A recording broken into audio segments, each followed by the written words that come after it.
What's up guys, it's your boy Hulk Norris back with another video. Today we are going to be asked a long ass question and we might just find an answer and come to a conclusion, but that's for you to decide. The question that we're going to be taking an overlook on and going to be doing some digging on first came into existence back when Halo Reach first became available to the public and has only grown over the years.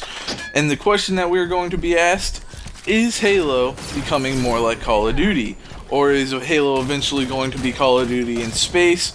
What's the future for Halo? But like I said, we're going to be doing some digging, looking at some overview of some gameplay, and putting some stuff together to come to a final conclusion. So sit down, hold on, and let's find out this answer. The first thing we're going to look at is some Call of Duty gameplay. We all know from the release of the Halo 5 Guardians beta that there's a few things implemented that you couldn't do before. The couple things that you could do is you've always been able to sprint since Halo Reach, and that there is a thruster pack. But the new thing is you're able to clamber, and you're now able to do a ground and pound with the thruster pack. So let's see. Alright, I just did a clamber, there's the thruster pack, and a ground and pound. So already this argument is off to a bad start. Recently, the Halo 5 Guardians executive producer Josh Holmes was interviewed by official Xbox magazine, in which Holmes stated that the main difference between Halo and Call of Duty is that once you are hit, you have a chance to turn around and fight. So is that it? The only difference between our once loved Halo and Call of Duty is a shield? So Halo is now turning into Call of Duty in space? But correct me if I'm wrong, the only thing I'm seeing is 95% Call of Duty and 5% our old school Halo. Unless 343 does some major changes to the game compared to what we saw in the early beta just a few months back.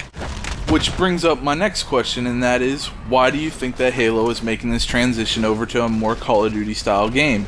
Well, my personal thoughts are that one, Halo is trying to shorten the distance and the skill gap, whereas before if someone had just picked up a Halo game and hopped into a lobby with a bunch of seasoned Halo vets, they would simply be pummeled to the ground, aka making the game a little more noob friendly.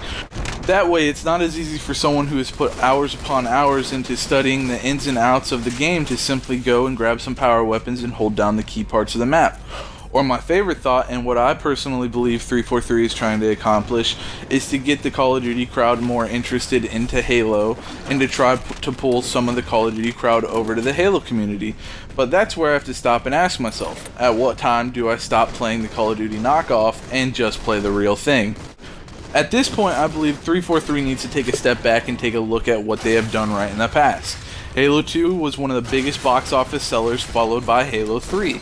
Halo 2 and 3 both had amazing gameplay and both had an amazing competitive multiplayer.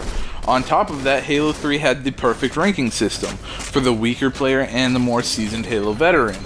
It had a 10 rank gap separating the players, so you never had a level 1 player going against a bunch of level 50s and getting murdered.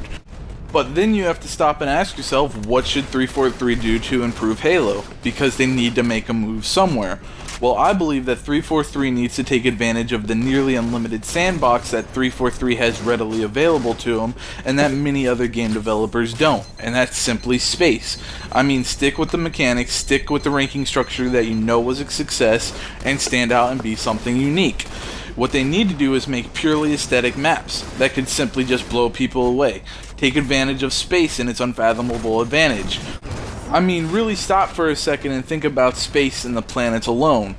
Now walk your mind outside of our solar system and try to think of what some undiscovered planets might look like. And whatever comes to your mind can actually be out there. I mean, man has only seen what? Maybe 1,000th or 1,000,000th of what is actually out in space via satellite, and 343 really needs to take advantage of that.